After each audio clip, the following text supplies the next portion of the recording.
예, 예, 너무 반갑습니다.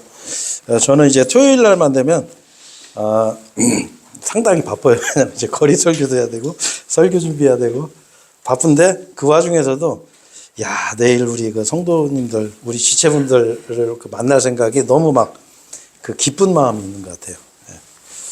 자, 근데 오늘은 제가 죄송한데 제가 설교 시작하면서부터 양복을 좀 벗어야 되겠네요. 제가 요새 야외 활동하느냐 얼굴이 좀 많이 타가지고 이 선크림을 발라도 이게 타네요. 근데다가 또 덥기까지 하니까 죄송합니다.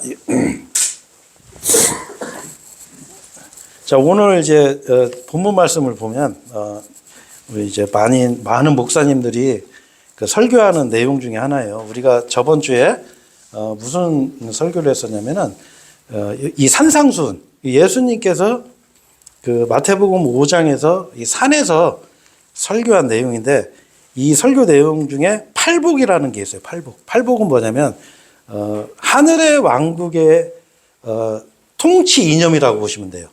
하나님의 왕국의 통치 이념. 자, 그거를 우리가 이제 저번 주에 봤는데 이 팔복을 예수님께서 설명을 하시고서 이제 예수님이 통치하실 그 세상에서 어떻게 통치를 하실 건지, 그리고 어떤 사람이 그 하늘의 왕국의 시민이 되는지, 그리고 어떤 사람이 복을 받는지, 이걸 아주 예수님께서 자세하게 이제 우리가 그걸 돌아봤어요. 그래서 하나님의 성품, 그리고 그 예수님이 다스리는 나라는 어떤 삶을 살아야 되는 건지 우리가 그걸 봐서 좀 이해가 안 되죠. 이 세상에서는 선하게 사는 것보다는 뭐가 필요하죠? 머리도 좋아야 되고 운도 좋아야 되고 좀 남보다 정보도 빠르고 어떤 때는 남을 짓밟으면서까지도 내가 성공해야 되고, 하지만 이 예수님이 통치하시는 이 하늘의 왕국에서는 그런 게 필요가 없는 거예요. 정말 영 안에서 가난한 자, 그리고 온유한 자, 그리고 의에 굶주린 자들, 그리고 의를 위해서 핍박받는 사람들, 이런 사람들이 그 예수님이 통치하는 그 하늘의 왕국에서는 정말 그런 사람들이 복을 받는 이제 그런 내용이었었거든요. 자, 그런데 이제 예수님께서 그 설명을 하시고서 13절부터 너희는 땅의 소금이라. 소금이 그 맛을 잃으면 어디다 쓰겠냐. 그렇죠. 여러분, 그 소금이라는 게, 여러분, 우리는 그 소금을 흔히 먹으니까 이게 크게 그 감사함을 우리가 잊을 수가 있어요. 제가 얼마 전에 어떤 그 북한에서 이렇게 넘어오신 어떤 분이 인터뷰하는 걸 제가 우연히 보게 됐어요. 근데 그분이 그런 말을 하더라고. 이 남한 사람들은, 남조선 사람들은 감사함을 모른다고. 제가 그거 들면서 진짜 저 반성했어요. 왜냐하면 여러분 한번 우리 자신 한번 생각해 보세요. 우리가 먹는 거, 마시는 거, 숨 쉬는 거, 이 햇빛, 제가 요새 햇빛 많이 져서 얼굴이 좀 타기도 하는데 이런 것들에 대한 여러분 과연 감사함이 있는가 한번 생각을 한번 해보세요. 이 생명을 주신 분한테 얼마나 감사하고 그분에게 감사를 돌려야 되는데 우리는 언제부터인지 그런 걸 잊고 살게 됐어요. 그렇죠? 그래서 우리가 그거를 빨리 회복하는 것도 굉장히 중요해요. 근데 이 소금이 이 얼마나 여러분 소금이 대단한 거냐면 여러분 뭐 동물의 왕국 같은 거 보면은 그 염소나 야생 염소나 이런 사냥이나 이런 것들이 그 절벽에 그 맺혀 있는 그 소금기를 먹으려고 그 절벽을 타고 다녀요. 그래서 독수리가 와서 톡 건드리면 떨어져 죽고 막 이래요. 그 소금을 안 먹으면 죽어요. 그리고 실제로 우리가 그 멧돼지 같은 거 잡을 때 보면 그 신김치를 갖다 놓으면 멧돼지가 막 그거 먹으러 와요. 왜 그러냐면 그 신김치에 그 소금기가 있어서, 왜 그러냐면 이 짐승들은 소금을 섭취할 수가 없는 거예요. 바다에 가서 바닷물 뭐 꿀꿀 마실 수는 없고, 그거 잘못 마시면 그거 죽어요. 그러니까 이 소금인데 이 소금의 역할을 예수님께서 누구한테 얘기하시는 거냐면 이거는 유대인들한테 얘기하는 거예요. 교리적으로는. 그렇죠. 소금이 없으면 우리는 이게 이 세상은 정화되질 않아요. 그리고 맛을 낼 수가 없어요. 소금이 굉장히 중요하거든요. 한번 여러분 생각해 보세요. 소금이 만약에 오늘부터 소금이 없어. 그러면 오늘부터 모든 반찬은 다 소금기 없는 찐계란을 먹는다 한번 생각해 보세요. 얼마나 끔찍하겠어요. 그렇죠? 자, 그래서 너희들이 소금이 돼야 된다라고 예수님께서 말씀하시는 거예요. 산상수훈을 하면서 그 유대인들에게. 물론 교리적으로 그렇지만 교훈적으로 우리가 세상에 소금 역할을 해야 하는 게 맞아요. 근데 우선은 이게 예수님이 지금 설명하시는 거예요. 그 다음에 14절에 뭐냐면 너희는 세상의 빛이라고 그랬어요. 빛. 세상의 빛. 자, 근데 예수님께서 유대인들한테 뭐라고 하냐면 니네가 세상의 빛이다 라고 얘기를 하는데 이 유대인들은요, 스스로 자기들을 빛이라고 그래요. 이게 어디에 나오냐면 로마서 2장 19절에 보면 너 스스로 눈먼 자들의 안내자이자 어둠 속에 있는 자들의 빛이라고 자신한다 이렇게 돼 있어요. 그러니까 이 유대인들은 이 세상 사람들을 아주 자기들보다 한참 아래에 있는 좀 심한 경우에는 진짜 짐승들 같이 봐요. 그래서 자기들이 어떤 그 빛 같은 존재라고 그래요. 여러분 빛이라는 게 뭐죠? 어떤 거를 밝혀주는 거예요. 알게 해주는 거예요. 어둠 속에서 빛이 비쳤을 때 우리 예를 들어서 어떤 빛으로 신호를 하잖아요. 등대 같은 것도 있고 우리 옛날에 뭐 이게 좀 나이 드신 분들 알겠지만 등하관제 훈련 같은 거 하잖아요. 네? 이렇게 불이 새나가면 비행기가 거기다 폭격하고 막 그러잖아요. 그 빛만 보고 담배 불만 보고서도 하고 그러거든요. 그런데 이 빛이 뭐냐면 바로 어떤 그 기준점이 된다는 거예요. 알려주는 거예요. 밝혀주는 역할. 이거를 이 예수님께서는 유대인들에게 이걸 요구를 하는 거예요. 유대인들에게. 자, 그래서 제가 이번 시간에는 이 이스라엘이라는 저 나라, 지금 뭐 아까도 우리 그 형제님께서 말씀하셨지만 지금 그 이스라엘에서 전쟁이 일어났어요. 근데 전쟁은 이미 몇 년 전부터 하고 있었어요. 그죠? 전쟁이 계속이에요. 거기는 전쟁이 끊이질 않아요. 그리고 뭐 뉴스만 보면 항상 거기 전쟁하는 얘기야. 그래서 그 알 아크사의 홍수라고 그래가지고 그 하마스가 이스라엘을 공격을 하고 그리고 이스라엘이 그 하마스를 이제 공격하고 그리고 그 이제 그 주변 국가들까지 싹 그 공격하는 전쟁하는 와중에 이번에 이제 이스라엘과 미국과 그리고 이란을 공격하는 이런 또 전쟁이 또 일어났거든요. 자, 그래서 도대체 그럼 저기는 왜 저렇게 전쟁을 많이 하는가? 한번 이것도 이번 시간에 좀 역사적인 관점에서 그리고 예언적인 관점에서 한번 좀 돌아보고 그리고 그 유대인들이 어떻게 빛의 역할을 하는가? 어떤 신앙적인 측면, 이 종교적인 측면도 한번 또 돌아볼 거예요. 그러면서 여러분들이 이번 시간에 제가 설명하는 것 중에서 조금 받아들이기 어려운 부분이 있을 수도 있어요. 하지만 여러분이 이성적인 판단으로 이 성경을 잘 보시고 앞뒤 문맥을 보면서 보면 이해를 충분히 하실 거라고 저는 생각을 하거든요. 자, 그래서 먼저 자, 여러분 우리한테 이스라엘이라는 존재가 어떤 존재인가 한번 여러분 그거부터 한번 이번 시간에 한번 짚고 넘어가 보죠. 뭐냐면 제가 얼마 전에 어떤 우리나라의 정치인 유명한 사람이에요. 그 사람이 유명한 사람이 이런 말을 하더라고. 뭐라고 하냐면 자기는 저 기독교인들이 막 이렇게 이제 뭐 물론 이제 이렇게 잘한다는 소리는 아니에요. 이제 오해하지는 마시고 데모할 때 보면은 뭐 성조기도 흔들고 그래서 거기까지는 이해가 돼. 근데 이 사람들이 뭘 또 흔들죠? 이스라엘 국가를 흔들어요. 그렇잖아요. 그렇잖아요. 이스라엘 국기를 막 흔들어. 자, 근데 그 정치인이 이 사람이 똑똑하더라고 상당히. 그 사람이 무슨 말을 하냐면 자기는 성조기 흔드는 것까지는 다 이해를 하겠다 이거예요. 근데 왜 이스라엘 국기를 왜 흔드냐 이거예요. 유대인들은 예수님을 안 믿어요. 예수님을 거부해. 지금도 거부해요. 아주 강력하게 그것도. 예수님은 사생하다. 그래서 그런 선지자는 그런 예언자는 우리한테 없다. 이렇게까지 주장하는 사람들이 유대인인데 그 예수를 거부하는 그 유대인들을 예수님을 믿는다고 하는 기독교인들이 왜 지지하냐 이거야. 그게 좀 이상하지 않아요? 그렇지 않아요? 서로 원수지간이 돼야 되는데. 그거 왜 지지하냐 하면서 이 정치인이 막 피를 토하면서 얘기를 하더라고. 근데 제가 이제 그걸 보면서 아, 그게 세상 사람들의 생각이에요. 세상 사람들. 하나님께서는 그 로마서 그 11장에 뭐라고 했냐면 그들은 어떤 사람이라고 하냐면 이 뭐라고 해야 되나? 그 복음에 관해서는 너희들로 인해 원수라고 그랬어요. 원수. 복음에 관해서는 우리하고 달라. 예수님을 거부해 지금도. 원수예요. 십자가의 원수들이에요. 근데 선택에 관해서는 그 사람들이 조상들로 인하여 사랑받는 자들이라고 그래서.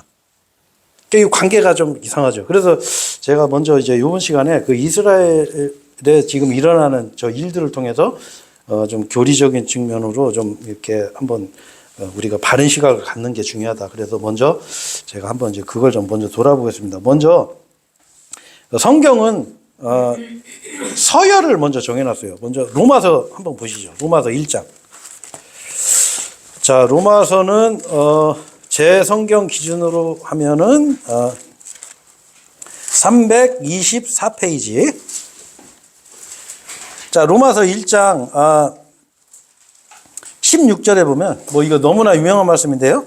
자, 여기서 뭐가 나오냐면 이는 내가 그리스도의 복음을 부끄러워하지 아니하기 때문이니 제가 한동안 제가 이 말씀을 제가 마음속으로 항상 제가 이렇게 되뇌인 적이 있었어요. 왜냐하면 제가 이 복음을 전하고 거리에서 막 선포하고 할 때 진짜 어떤 때는 진짜 이 말씀이 너무 위로가 되더라고. 예수님은 그 십자가에 완전히 빨갛게 뭐 팬티 입고 죽인 게 아니에요. 여러분. 예수님은 완전히 홀딱 벗겨서 십자가에서 죽였어요. 그게 아마 고통보다 더 힘들었을 거예요. 여러분 한번 생각해 보세요. 여러분 뭐 예수님처럼 완전히 홀딱은 안 벗겨도 팬티 한 장만 입혀가지고 저기 신관동 저 광장에 여러분 서 있다고 한번 생각해 보세요. 얼마나 부끄럽겠어요. 그 수치를 예수님은 직접 담당하셨거든요. 근데 우리는 저도 그렇더라고요. 제가 복음 선포하러 가면서 그런 생각이 드는 거예요. 저도 뭐 제대로 사는 사람이 아니기 때문에 옛날에 어떤 사람하고는 멱살도 잡고 싸우고 욕도 하고 막 이랬는데 그런 사람들이 만약에 제가 마이크 들고 막 뭐 복음을 외치면 그 사람들이 뭐라고 하겠어요? 너나 잘해 임마. 그러니까 막 이게 어떤 때는 제가 그 복음 전하러 나가서 마이크 들고요. 진짜 한 30분 동안 이게 말이 안 나와 혼자 이러고 이랬던 적도 있었어요.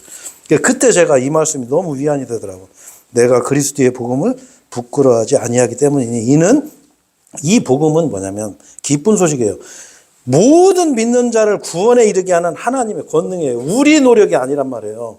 하나님의 권능이에요. 예수님께서 십자가에서 우리의 모든 죄를 다 지불해 버렸어요. 그 죄값을 그 증거로 장사 지냈다 사흘 만에 부활하신 거예요. 이 하나님의 권능으로 우리가 구원을 받는 거예요. 자, 근데 문제는 이 다음 구절에 뭐라고 그랬어요? 먼저 유대인에게요.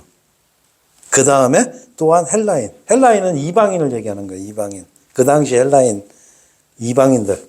자, 무슨 얘기예요? 복음도 유대인이 먼저라는 거예요. 자, 지금에서 그 2장 9절 바로 그 옆에죠. 보시면 악을 행하는 모든 사람의 혼 위에 이거는 이제 행위의 심판을 얘기하는 거예요. 환난과 극심한 고통으로 갚아주리니 먼저 누구한테? 유대인한테 받고 유대인. 자, 유대인한테 먼저 심판하시는 거예요. 심판도 유대인이 먼저 받아요. 그래서 유대인들이 어마어마하게 많은 그 환난을 당한 거예요. 불과 우리 반세기 전에 무슨 일이 일어났었죠? 2차 대전 때 600만 명 유대인이 학살됐단 말이에요. 자, 그 다음에 10절에 선을 행하는 모든 사람에게 저마다 영광과 존귀와 평안으로 갚아주시니 먼저 유대인에게요. 그리고 이방인이에요. 그 다음에. 자, 그래서 여러분 여기 하나님께서 서열을 정해놓으셨죠? 뭘 정해놨어요? 자, 먼저가 유대인이에요. 먼저. 자, 그 무슨 얘기냐? 이 유대인을 보면은 우리가 이 정확한 어떤 시대 분별을 할 수가 있어요. 자, 그래서 우리 뭐 일반적으로 이 대부분의 교회들이 마태복음 24장, 그건 이제 우리가 마태복음 24장 설교가 뭐냐면 올리브산 설교라고 그래요. 올리브산 설교. 요거는 산상수훈이고 산상설교고, 올리브산 설교에서 예수님께서 그 이스라엘의 그 환란 시기에 대해서 이제 설명을 하시는데 대부분의 사람들이 그 말씀을 우리한테 적용하다 보니까 전쟁의 소문, 지진이 나고, 그리고 많은 그 그리스도가 나타나고, 그 다음에 많은 기근과 역병이 돌고 그러면 야, 이제 마지막 때가 된 것 같다. 이게 마지막에 어떤 그 징조다 이렇게 얘기하는데, 여러분 역사적으로 보면 항상 그랬어요. 항상. 그렇죠? 항상 그랬어요. 항상 지진 많이 났고, 항상 전쟁했고, 예? 항상 가짜 가짜 예수들 많이 나왔어요. 자, 그러면 성경에서 그러면 정말 이 마지막 때 징조가 뭐냐면 하나님께서 이 빛을 보여주신 거예요. 이 빛이 뭐냐면 바로 이스라엘. 그래서 이걸 통해서 우리가 이 시대의 표적을 알 수 있어요. 왜? 이 이스라엘에 예수님이 재림하세요. 어디에? 올리브산에. 그 예수님이 재림할 구체적인 국가, 장소가 이미 성경에 예언이 되어 있어요. 그래서 무화과 나무의 비유를 성경에서는 말씀하고 있어요. 마가복음, 누가복음, 마태복음 세 복음서에서 동일하게 말씀하셔요. 뭐냐? 이 무화과 나무가 이 잎사귀를 내고 하면은 내가 가까이 온 줄 알아라. 이 세대가 있을 때 이 모든 것이 다 이루어진다라고 예수님 말씀하세요. 그래서 여러분 우리가 한번 이런 걸 생각해 봐야 돼요. 우리가 이제 이스라엘 대체 신학이라는 게 있는데 이게 원래 교리적으로 이걸 만든 게 1600년도예요. 영국의 어떤 그 목사님이 그 이스라엘 대체 신학을 만들어요. 왜냐하면 이 성경을 보면 맨 이스라엘의 역사에 대한 내용이거든요. 그리고 이스라엘의 그 언약, 아브라함의 언약, 다윗의 언약 이런 예언들의 내용이란 말이에요. 그리고 그 복음을 선포한 그 예수님의 제자들은 전부 다 유대인들에도. 그런데 문제가 뭐냐면 이 지구상에 이스라엘 나라가 존재를 하지 않는 거예요.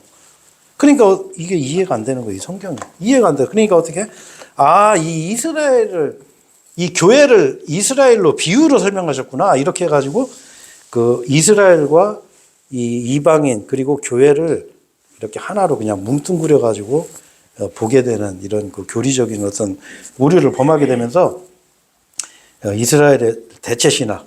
이스라엘이 하신 말씀은 우리에게 하신 말씀이다. 이렇게 하는데 성경은 그렇게 말씀하지 않아요. 성경은 이 이스라엘이 예레미야라든가 아니면 에스겔의 성경이 뭐냐면 본토로 돌아올 거라는 게 예언이 되어 있어요. 그래서 여러분 아시겠지만 이스라엘이 1948년도에 그 나라가 생겼어요. 1900년 만에 국가라는 게 생긴 거예요. 그죠? 자, 그런데 에스겔 37장에 보면 이 본토로 돌아오는 이 이스라엘 사람들, 이 유대인들이 뭐가 되냐면 강력한 큰 군대가 된다고 그랬어요. 군사 강국이. 여러분 좀 이해가 안 되죠? 이스라엘 나라가 크기가 우리나라 충청도만 하거든요. 근데 이스라엘 전쟁하는 거 보세요. 얼마나 무서워요. 이스라엘은 못 건드려요. 걔들은 핵무기 다 가지고 있어도 사찰도 못해. 진짜 무서운 나라예요. 그 큰 미국이라는 나라가 그 이스라엘 총리가 니들 공격 안 하면 우리가 할 거야. 그러니까 공격 같이 하자. 지금 전쟁이 일어났단 말이에요. 그렇잖아요. 그 이스라엘이 이렇게 무서운 나라가 이 예언이 얼마나 무섭냐고. 자, 근데 하나님께서는 이 전쟁을 통해서 마지막 때가 왔다라는 거를 알려주신 게 아니고 뭐를 징조를 주셨냐면 이 전쟁을 수습하는 방법을 통해서 예수님이 언제 오신다는 거를 대략 알려주셨어요. 수습. 그러니까 전쟁이 벌어지는 걸 보시면 안 돼요. 제가 지금 한 2년 정도 됐죠. 알 아크사의 홍수라고 그래서 하마스가 이스라엘을 갑자기 공격을 해가지고 막 전쟁이 벌어졌단 말이에요. 전쟁이 막 이제 벌어져가지고 막 확전이 막 됐을 때 저는 어떤 생각했냐면 이 전쟁이 만약에 확전이 되어서 나중에 어떻게 수습을 되면은 주님이 오시겠다라고 나름대로 생각을 했는데 근데 이 전쟁이 그렇게 크게 확전은 안 되더라고요. 근데 이번에 또 전쟁이 또 이제 일어났죠. 이란을 이제 공격을 하게 됐는데 이란은 여러분 이걸 아셔야 돼요. 에스겔 38장에 보면 대환란 시기에 전쟁이 일어나요. 그 전쟁이 일어나는데 그때 마곡 땅에 있는 그 고기라는 왕이 있어요. 이걸 이제 대부분 러시아라고 얘기를 하는데 이 마곡이 이 고기 5개 연합 국가를 데리고 이스라엘을 공격을 해요. 이 5개 연합 국가 중에서 첫 번째 나라가 페르시아예요. 페르시아는 뭐냐면 우리 개혁성경에는 바사라고 되어 있는데 페르시아는 뭐냐면 지금 현재 이란이에요. 이란. 그 이란이 1980년도에 국호를 이란으로 바꿔요. 그 전까지는 페르시아였어요. 페르시아. 자, 여러분 이스라엘을 공격하는 그 대표적인 동맹국가예요. 첫 번째 국가예요. 그래서 이스라엘 대통령은 공공연하게 말하는 게 있어요. 뭐냐면 우리 이란이라는 나라의 목표는 뭐냐면 이스라엘이라는 나라를 이 지구상에서 지워버리는 거. 그래서 이 사람들은 뭐라 하냐면 핵 개발을 하는 거예요. 항상. 그 핵을 진짜로 쏘려고 쏴서 이스라엘을 완전히 그냥 없애버리려고 하는 게 국가 목표예요.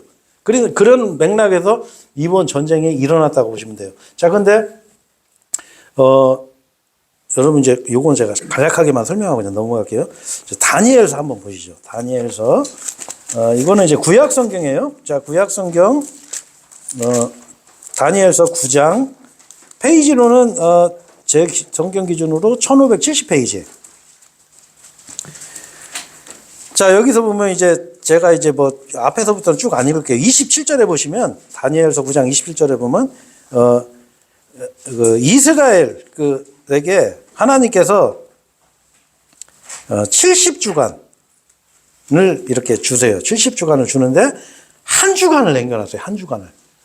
그 한 주간이 뭐냐면 이제 우리 전에 개혁성경에서 한 일해라고 그래요. 7년, 7일, 7년을 얘기하는데 그리고 그가 한 주간 동안 많은 이들과 언약을 확고하게 하리라. 그리고 그 주간의 중간에 그가 희생제물과 헌납물을 중단시키리라. 자, 여기까지만 제가 읽을게요. 여기서 보면 어떤 얘기가 나오냐면 한 주간을 예수님께서 하나님께서 설명해 주시는 거예요. 이 한 주간이 뭐냐면 7년을 얘기하는 거예요. 그러면 7년을 왜 존재하는가? 한번 이걸 생각해 봐야 돼요. 뭐냐? 이 7년이 이스라엘을 위해서, 유대인들을 위해서 하나님께서 이 한 주간을 남겨놔요. 왜? 아까도 얘기했지만 유대인들은 예수님을 지금도 거부해요. 신약 성경 자체를 믿질 않아요. 아예. 그래서 유대인들한테 이렇게 복음을 전하면은 유대인들은 뭐라고 하냐면 너 왜 안식일 안 지켜? 이래요. 아니, 진짜로. 너는 왜 율법을 어겨? 이렇게 얘기해요. 우리 성경에 나온 그대로예요, 지금. 그 사람들은 하나도 변하지 않았어요. 자, 근데 이 사람들이 환란을 통해서, 이 환란도 이제 우리 마태복음 24장에는 대환란이라고 그래요. 이 역사 이래로 이런 환란이 없을 정도 대환란. 그리고 예레미야 30장에서는 야곱의 공경의 때, 이렇게 야곱이라는 건 우리 이스라엘을 얘기하는 거예요. 자, 그리고 다니엘서 12장 1절에 보면 그냥 공경의 때라고 그래요. 공경의 때. 유대인들의 공경의 때. 이 대환란이 있어요. 이 환란 때 여러분 이 이스라엘 이 사람들이 어마어마한 환란을 겪어요. 3분의 2가 죽어요. 스가랴서에 보면 나와요. 3분의 2가 죽고 3분의 1이 살아남아요. 근데 이 사람들이 그 환란을 통해서 뭐를 하냐면 회개를 하는 거예요. 아, 우리가 그 하나님이신 그 예수님을 우리가 죽인 그 대가를 받는구나. 우리가 지금까지 하나님을 거부하셨구나. 나를 위해서 죽기까지 하신 그분을 우리가 지금까지 거부했다라고 하면서 민족적인 회개를 할 수 있는 기회를 주는 거예요. 뭘 통해서? 환란을 통해서. 그래서 이 한 일회를 남겨놓으신 거예요. 우리한테 남겨주신 게 아니에요, 이건. 이걸 잘 하셔야 돼요. 자, 근데 여기 보면 그리고 그가 한 주간 동안 많은 이들과 언약을 확고하게 세우리라. 자, 무슨 얘기예요? 언약을 세우는 거예요. 한 주간 동안. 누가? 그가 나타나요. 그가. 그가 만약 누구냐? 이제 성경에서는 이걸 적그리스도라고 그래요. 죄의 사람, 파멸의 아들. 이렇게 얘기하거든요. 이 사람이 나타나서 많은 이들과 언약을 맺어요. 어떻게? 왜 맺을까요? 많은 이들과? 아, 이놈의 전쟁이 계속 확산되고 그러니까 여러분, 제가 오늘 아침에도 주유소 갔는데 기름값이 며칠 전에 1,600원, 1,500원대 되는데 찾아가서 넣고 이랬었는데 지금 한 2,000원 가까이 돼 버렸어요. 이런 식으로 계속 가면 어떻게 돼요? 이 세상 사람들이 살기 힘들어지고 막 이렇게 어려워진단 말이에요. 그러니까 어떻게 해? 사람들이 야, 전쟁 좀 이제 그만해. 그만 싸워 해갖고 막 여론이 막 일어나고 그때 어떻게 해? 어떤 중재자가 나타나서 언약을 맺는 거예요. 많은 사람들과 서로 보증을 서가면서 야, 전쟁 그만하자. 근데 그 그만하는 기간이 몇 년이에요? 여기에 7년. 7년이에요. 근데 이 다음 구절이 보세요. 그리고 그 주간의 중간에 그가 희생제물과 헌납물을 중단시키리라. 자, 여러분 지금 유대인들은 희생제물과 헌납물을 못 드려요. 왜? 성전이 없어. 그 이스라엘에 가면 동예루살렘에 가면 그 황금사원이 있어요. 황금사원. 그 바위산 거기가 이제 그 바위돔이라고 하는데 황금돔이 있고 그 옆에 그 알 아크사라고 하는 그 모스크가 있어요. 그 회교사원이. 한번 생각해 보세요. 그 유대교 믿는 이스라엘 그 예루살렘에 왜 회교사원이 있어? 그렇잖아요. 그래서 여기가 이제 요거 때문에 서로 전쟁하는 거예요. 이거 부시면은 전 세계 아랍 국가들하고 다 전쟁해야 되고 이걸 놔두다니 막상 자기들은 성전이 없는 거예요. 근데 여기서는 뭐래요? 그 주간의 중간에 그가 희생제물과 헌난물을 중단시키는 거예요. 무슨 얘기냐? 희생제물과 헌난물을 드린다는 거예요. 성전이 생긴다는 거예요. 그래서 신약성경 데살로니가 전서나 데살로니가 전서 같은 후서 보면은 뭐가 나오냐면 이 파멸의 아들이 그 성전 안에서 통치하고 이 제사를 중단시키고 하는 그런 얘기들이 나오거든요. 그래서 여러분 이걸 아셔야 돼요. 우리가 지금 이 시끄러운 이런 것들이 어떻게 마무리되나 잘 한번 보시면 돼요. 이 예언대로 하면 첫 번째로 7년 기한부 평화조약을 맺을 거예요. 휴전을 하게 되면. 그러면 이제 이 인류 역사 끝난 거라고 보시면 돼요. 이제는 예수님이 통치하는 새하늘 단 고전에 그 7년 요 대환란이 있어요. 이 7년 대환란에서는 현재 지구상 인구가 80억이라고 했을 때 최하 한 4, 50억은 죽어요. 이 요한계시록에 보면 그 나와요. 몇 명이 죽는지. 그런 어마어마한 그 대환란기가 그 7년 동안 이제 일어나게 되는데, 자, 7년 평화조약이 있고, 그 다음에 뭐예요? 성전이 지어져요, 성전. 유대교 성전이 지어져요. 지금 이스라엘이 지금 성전 못 짓고 있어요. 그것 때문에 전쟁하는 거예요, 지금.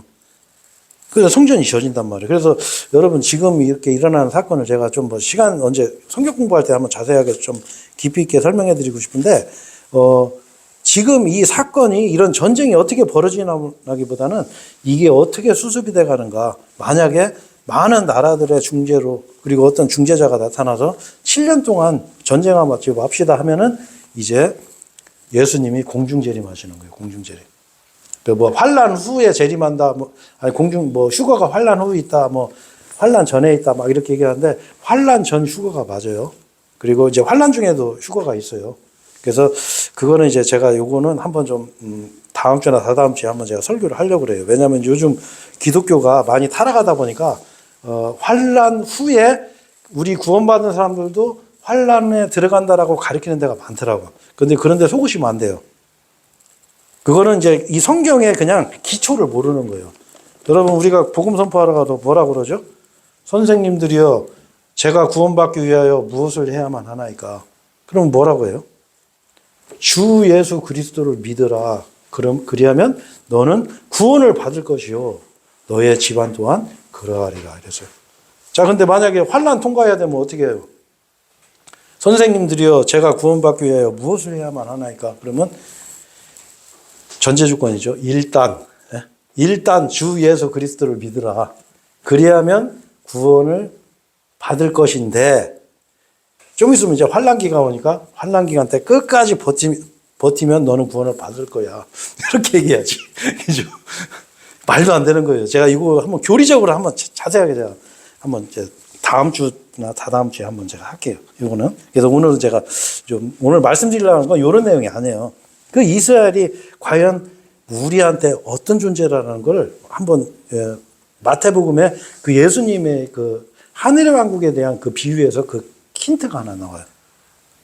자, 지금 우리가 역사적인 거 예언적인 부분을 봤지만, 자, 이 유대인들은요 빛 같은 존재야. 유대인을 보면은 이게 밝혀져. 이 분별이 돼.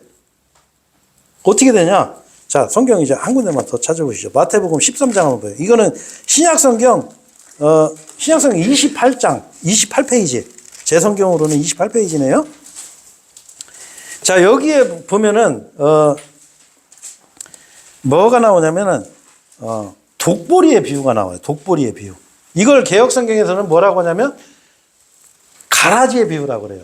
알곡과 가라지. 그러면 여러분 아마 알곡과 가라지 얘기 많이 들어보셨을 거예요. 그 대부분의 교회에서는 이 알곡과 가라지를 뭐라고 하냐면 교회 안에 알곡이 있고 가라지가 있다. 진짜가 있고 가짜가 있다. 이렇게 설명을 하거든요. 그런 얘기 아니에요, 이건. 이건 그런 얘기, 예수님께서 지금 그 설명하는 게 아니에요. 여기서 보면, 자, 제가 이거 그냥 읽어드릴게요. 자, 24절부터 보시면 그분께서 그들에게 또 다른 비유를 제시하시며 말씀하셨느니라. 자, 하늘의 왕국은 좋은 씨를 자기 밭에 뿌린 남자의 비유되느니라. 야, 이건 하늘의 왕국에 대한 얘기예요. 자, 25절에 그러나 사람들이 잠든 사이에 그의 원수가 와서 밀 가운데 독보리를 뿌리고 자기 길을 갔더라. 그러나 이파리가 돋아나고 열매를 내자 그때 독보리들이 또한 나타나더라. 그러니까 종들이 어떻게 해요? 이 주인한테 아이고 이 독보리가 어떻게 저게 생겼죠? 그러니까 28절에 그가 그들에게 말하기를 원수가 이런 짓을 하였느니라. 그러니까 이거 다 뽑아버릴까요? 그러니까 29절에 뭐라 그래요?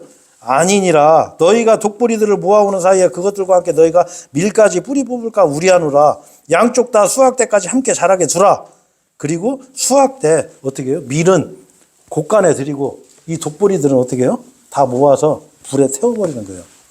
요게 독보리의 비유인데 여러분 이거 잘 아셔야 돼요. 이 비유는 절대 교회 안에 뭐 알곡과 가라지, 진짜와 가짜가 있다 이런 얘기를 하는 게 아니에요. 자, 여기 그 힌트가 어디에 나오냐면 자, 36절에 보면 제자들이 독보리의 비유를 좀 알려주세요. 왜? 이해가 안 되니까. 물어봐요. 자, 그러니까 37절에 예수님께서 좋은 씨를 뿌리는 자는 인자요. 밭은 어디예요? 세상에 세상. 좋은 씨는 누구라고요?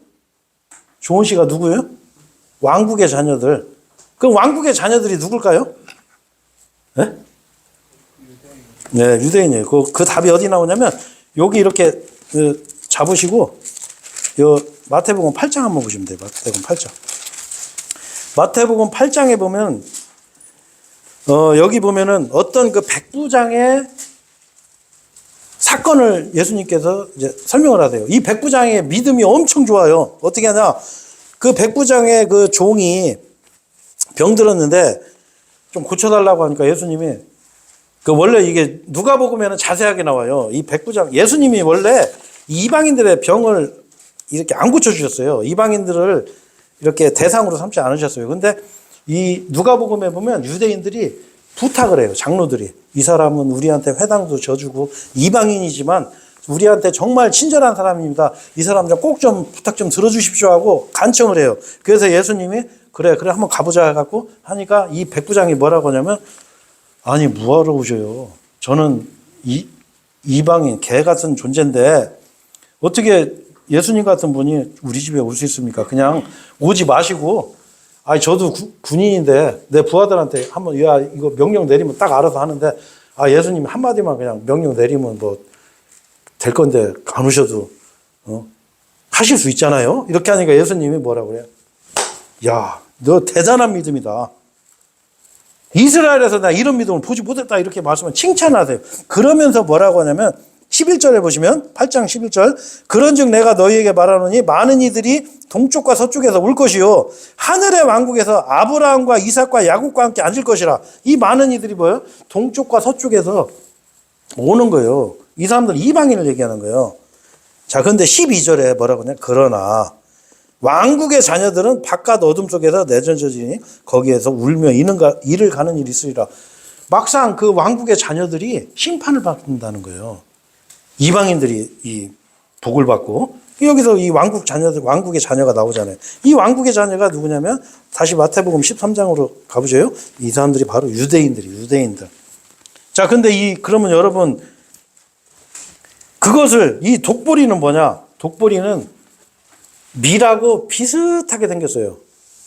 그런데 이게 언제 차이가 나냐면 이게 나중에 열매 맺어서 이제 그 수확할 때쯤 되면은 이게 차이가 나는 거야. 그냥 자랄 때는 차이가 안 나요. 그래서 이제 제가 이제 이 독보리에 대해서 좀 이렇게 알아보니까 그 독보리를 옛날에는 구분을 못 해가지고 독보리를 밀하고 같이 이렇게 수확해가지고 이 사람들이 막 이 병도 걸리고 막 이랬다고 하더라고. 뭐 요즘은 뭐 이렇게 기술이 발달해서 이런 거 분류를 딱 하는데 그러니까 독보리가 밀하고 너무 똑같이 생긴 거야, 이게. 그러니까 이 독보리가 어떤 존재냐면 밀을 흉내내는 존재들이에요. 밀을 흉내내는 존재. 자, 이게 무슨 얘기냐면 이 하늘의 왕국이 세워질 때 어떤 일들이 벌어지냐? 이 세상에 독보리들이 생기는 거예요. 독보리들. 자, 독보리가 뭐냐면 바로 요한계시록 2장 9절, 요한계시록 3장 9절에 보면 뭐냐면 자칭 유대인이라는 사람들이 있어요. 자칭 유대인들. 유대인이 아닌데 내가 유대인이라고 하는 사람들이 있어요. 자, 우리 주변에도 여러분 한번 보세요. 자, 우리 교회도 마찬가지예요. 이 대체 신학에 들어오면 어떤 문제가 생기냐면, 자, 우리가 구원받고서, 우리는 하늘의 소망을 갖게 돼요. 자, 근데 이 이스라엘 사람들은 어떻게 해요? 땅을 기업으로 받아요. 땅을. 이 사람 우리하고 달라요. 자, 그러니까 어떻게 해요? 이 이스라엘과 이방인들 구분이 없어지니까 예수 믿으면 뭐라고 해요? 사람들이 잘 먹고 잘 산다고 하는 거예요. 기도할 때 이렇게 한다고. 와, 예수님께서 우리 죄를 위해서 하면서 잘 되게 해 주시옵소서 이렇게. 처음에는 시작은 좋았는데 나중에 이상하게 가. 이게 뭐냐면 이게 대체신학이 대체신학. 우리는 이 세상에서 고난 받는 거예요. 우리는 왜? 우리는 좀 있으면 왕 될 건데 아직 훈련도 받아야지. 그렇잖아요. 우리는 완벽한 몸으로 죽지 않는 몸으로 영원히 왕 노릇할 건데 대기업 회장님이 자기 아들을 고등학교 졸업하면 야 네가 우리 회사 사장해 회장해 이렇게 해요? 안 해요. 평소부터 막 스파르타식으로 훈련시키는 거예요. 왜? 이놈한테 그냥 줬다는 이거 회사 다 말아먹을 것 같은데 그렇잖아요. 하나님께서도 우리를 훈련시키는 거예요. 자, 그리고 이 대체신학의 어떤 결과가 뭐예요? 목사가 권위가 생기는 거예요. 목사가. 우리는 만인 제사장이에요. 여기 계신 각각 우리 제가 설명드렸잖아요. 그 지성소에 그 휘장이 예수님의 그 몸으로 그걸 다 찢어놨단 말이에요. 이제는 그냥 하나님 앞에 가시면 돼. 우리 스스로가 제사장이에요. 네? 왕 같은 제사장이 아니고 왕가의 제사장이에요. 왕가의 제사장. 이것도 정확히 말해야 돼요. 자, 그리고 지금 우리 예배당 우리 여기 좀 작긴 한데 이거를 성전이라고 그래요. 성전. 성전 아니에요. 우리는 말하면 교회 당이에요. 그냥 우리 모이는 곳. 우리 구원받은 성도들이 모이는 곳. 그러다 보니까 이 사람들이 어떻게 해요? 자, 이스라엘이 이제 세계의 중심 국가가 되고 세계를 통치하게 돼요. 그러니까 이 사람들이 뭘 주장해요? 교회가 이 세상을 지배해야 된다라고 해서 사회운동을 하게 돼요. 뭐 들고 나가서 막 하고 막 고성도 지르고 막 욕도 하고 막 싸움도 하러 가고 심한 데는 막 화염병도 던지고 막 그러면 안 된단 말이에요. 이게 교리가 잘못돼서 그런 거예요. 그 다음에 표적을 구하는 거예요. 표적. 말씀으로 구원받으라고 했는데 자꾸 어떤 병 고치는 거, 환상 보는 거 이런 표적을 구하는 거예요. 걔도 절기를 지키고 이런 것들. 이게 대체신학의 결과인데 이 자칭 유대인들이 뭐냐면 바로 독보리들, 독보리. 이 독보리의 대표적인 사람들이 누구냐면 스스로 유대인이라고 주장하는 사람들이 있어요. 여러분 한번 잘 보세요.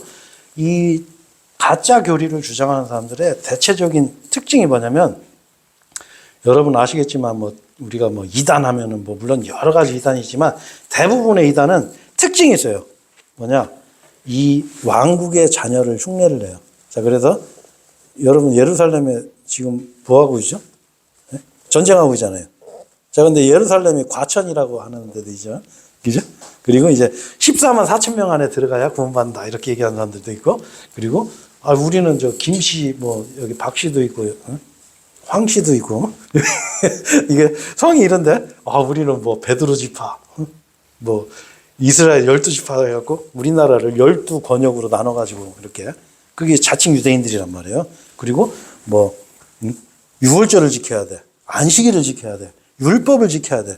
이게 유대인들이에요. 자, 유대인들의 그 흉내내는 사람들을 예수님은 독보리라고 하는 거예요. 독보리. 냅둬 그냥. 마지막 날에 다 모아서 불에 다 집어 던질 거야. 이렇게 말씀하시는 거예요. 자, 그래서 여러분 이 유대교는요.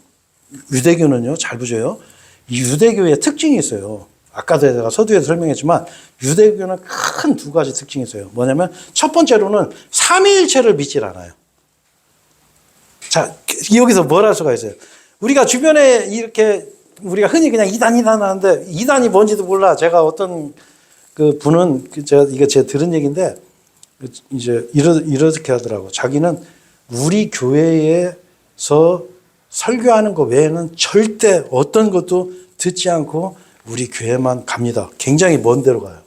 왜 그러냐 했더니 요새 하도 이단이 많아가지고 그냥 다른 거 들으면 큰일 나는 줄 알아요. 근데 여러분 이걸 우리가 분별할 줄 알아야 돼요. 뭐냐면 이 이단의 가장 큰 특징은 유대인을 따라요. 자, 유대교의 첫 번째가 뭐냐면 삼위일체. 예수님, 성령님 부인해요. 유대인들은 지금도 부인해. 주 예수 그리스도를 믿으라 그러면 진짜 예루살렘 같은 데 가면 뒷골목 같은 데 가면 딱이 맞아요. 진짜 거부해 이 사람들은. 지금도. 그래서 이 사람들이 환란에 들어가는 거예요. 자, 그리고 유대인들의 또 하나 특징이 뭐냐면 너 왜 율법 안 지켜? 너 왜 유월절 안 지켜? 너 왜 안식일 날 너 왜 요리 왜 먹어? 엘리베이터 이거 왜 눌렀어? 그런단 말이에요. 비행기도 안 날라요. 이스라엘에서 유대인들은 이 안식일을 지켜야 돼. 무슨 얘기냐? 이 사람들은 믿음으로 구원받는다는 것 자체를 몰라요. 노력해야 된다고 생각하는 거야. 쉽게 얘기해서. 행위로 구원받는다는 거. 그래서 여러분, 우리 주변에 그 이단들, 잘못된 종교를 주장하는 사람들의 공통적인 특징이 두 가지예요. 예수님 부인해요. 예수님 말고 자기 교주도 한 명 또 있어, 보면.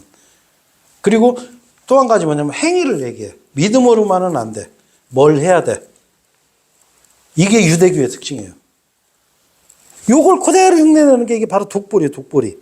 자, 그래서 우리가 그걸 이제 분별하는 거예요. 근데 왜, 아니, 저런, 한마디로 저런 무지막지 않은 놈들, 지금까지도 예수님을 거부하고, 그렇게 역사에서 그렇게 환난받고, 그 하나님께 징계받았는데도 불구하고 지금도 끝까지 예수님을 거부하고 저렇게 하는 그 이스라엘 사람들을 하나님께서 뭐라고 하셨냐? 제가 아까 얘기했지만 이건 한번 구절을 보죠. 로마서 한번 보죠. 로마서 11장 신약성경 제 성경 기준으로 해서 343페이지예요. 신약성경 343페이지 11장 28절에 자, 어떻게 되어 있어요? 자, 제가 아까 말씀드렸죠. 복음에 관해서는 그들이 너희로 인하여 원수들이라 이거요. 원수가 맞아요. 유대교처럼 믿으면 원수야. 복음의 원수. 그러나 뭐라고 되어 있어요? 이 사람들은 택하심에 관련돼서는 그들의 조상들로 인하여 사랑받는 자들이라. 하나님께서 이 택하셨어요. 아브라함의 언약과 다윗의 언약을 통해서 이 택한 사람들이에요. 그러면서 29절에 뭐라고 되어 있어요? 이는 하나님의 선물들과 부르심에는 돌이키심이 없기 때문이라. 자, 무슨 얘기예요? 하나님께서 우리에게 주신 선물과 부르심이 있어요.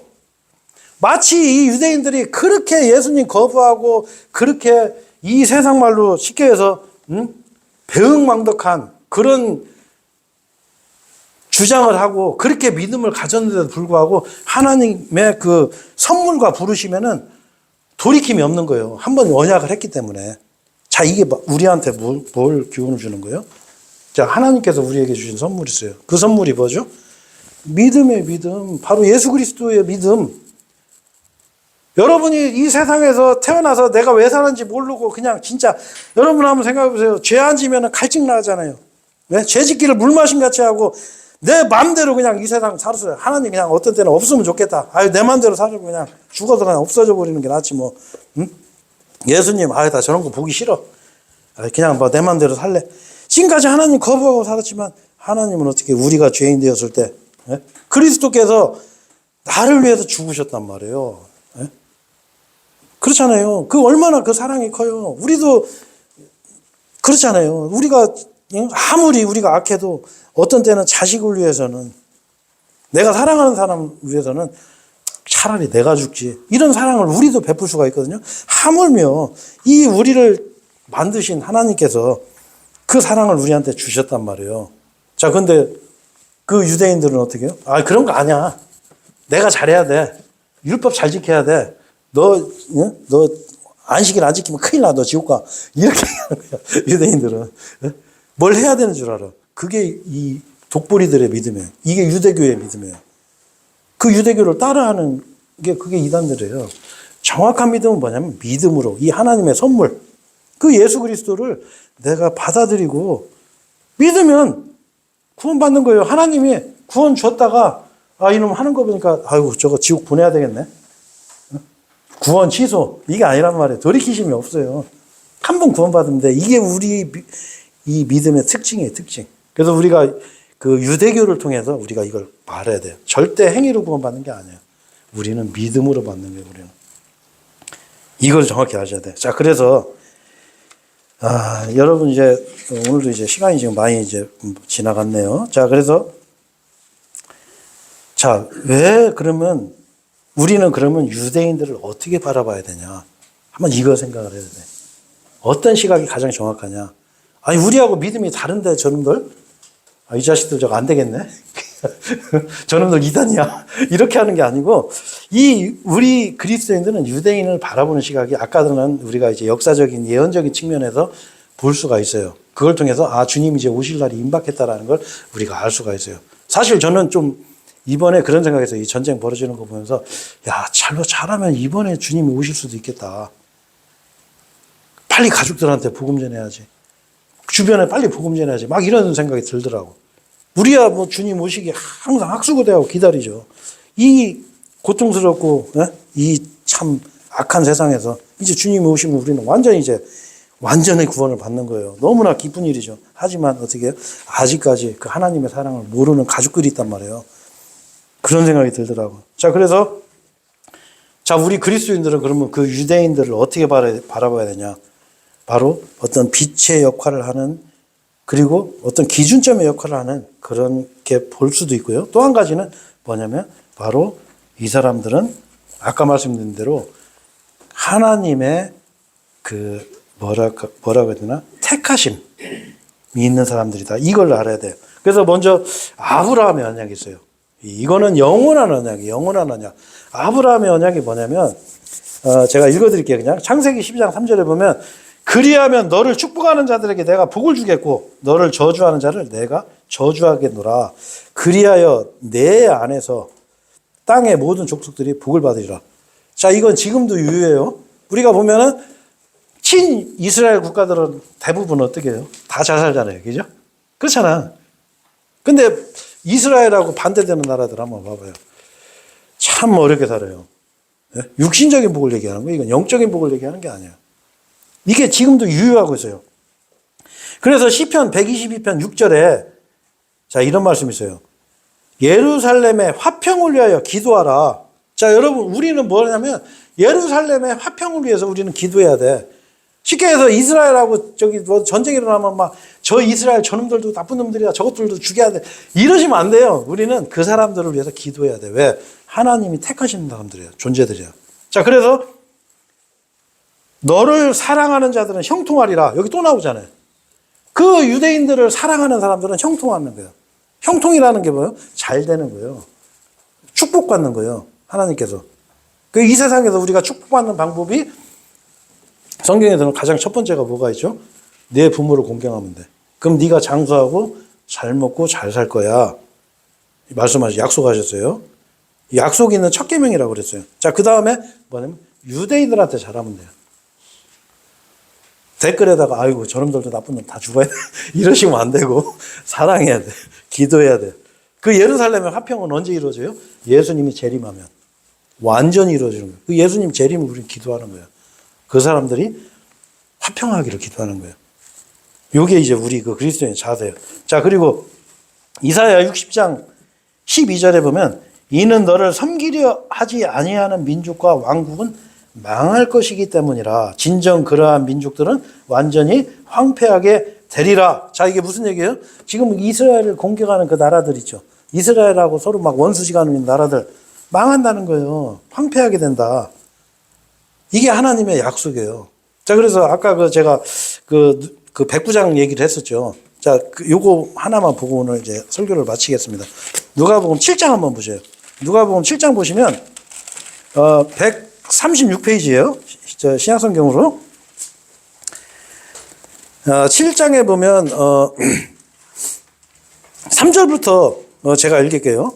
2절에 보면 이 백부장에 제가 아까 설명드린 것처럼 이 종이 병이 들어요. 근데 이 백부장에 굉장히 소중한 종이에요. 그러니까 이 백부장이 3절에 보면 이 백부장이 예수님에 대해서 들었어. 그러니까 유대인들의 장로들을 그분께 보내며 친히 오셔서 자신의 종을 치유해 주시기를 그분께 간청하였더라. 왜? 이방인이니까 예수님 앞에 가지도 못하는 거예요. 그러니까 유대인의 장로들을 시켜서 예수님한테 부탁을 했어요. 그러니까 예수님이 평소 같으면 나는 이스라엘의 양들 외에는 보내심을 받지 않았어 하고 외면하실 건데 여기 보면 그러자 그들이 예수님께 당도했을 때 그분께 그들이 절박하게 간청하며 이같이 말씀드렸더라. 그를 위하여 예수님께서 이 일을 해주시는 것이 그에게 합당하나이다. 이 장로들이 그러는 거예요. 이 사람 부탁 좀 들어주십시오. 5절에 이유가 나와요. 이는 그가 우리 민족을 사랑하기 때문이니, 이 백부장이 어떤 사람이 이방인이지만 이 유대인들한테 친절한 거예요. 아주 잘해주고 사랑했어요. 그는 우리를 위하여 회당 하나를 지어주었나이다. 지금으로 따지면 이 사람이, 백부장이 교회를 하나 지어준 거예요. 유대인들한테. 그러니까 이 유대인들이 얼마나 감사해. 네? 이 사람 진짜 좋은 사람이에요. 우리한테 잘해요. 자, 무슨 얘기냐? 유대인들이 하나님한테 기도하는 거예요. 아이고, 한국에 가면 충남 공주에 가면 김진아라는 사람인데 그 사람이 아주 그냥 우리한테 참 잘해요. 그렇게 하나님이 복 주시는 거예요. 그래서 이제 우리 마태복음 25장에 보면 그 양과 염소의 심판이 있잖아요. 거기서 그 심판 기준이 뭐예요? 네? 그 너희 중에 가장 작은 자에게 한 게 바로 나에게 한 것이니라. 그 유대인들에게 어떻게 대했냐에 따라서 그 환란 시대의 심판의 기준이 바뀌는 거예요. 영원한 영벌을 받는 사람이 있고 그 영생에 들어가는 사람이 있고. 자, 그래서 우리가 이런 관점에서 우리가 이스라엘을 보고 지금 전쟁 나고 막 해서 그런데 우리가 심란할 필요 없어. 우리는 어떻게 해요? 그 예수 그리스도를 내가 영접하고 그분을 믿으면 우리는 그 환란 전에 예수님이 다 데려가줘요. 제가 진짜 시간만 많으면 교리적으로 정확하게 제가 증거할 수 있어요. 제가 다음 주에 제가 할게요. 예수님 절대 우리 환란에 놓지 않으세요. 우리는 데려가셔요. 자, 그리고 우리는 이 교회는 예수님의 신부예요. 그러면서 뭐예요 또? 예수님의 군사의 군사. 예수님 재림하실 때 우리도 흰말을 타고 예수님과 같이 군사로 이 땅에 내려오는 거예요. 우리는 그런 소망을 갖고 살아야 돼요.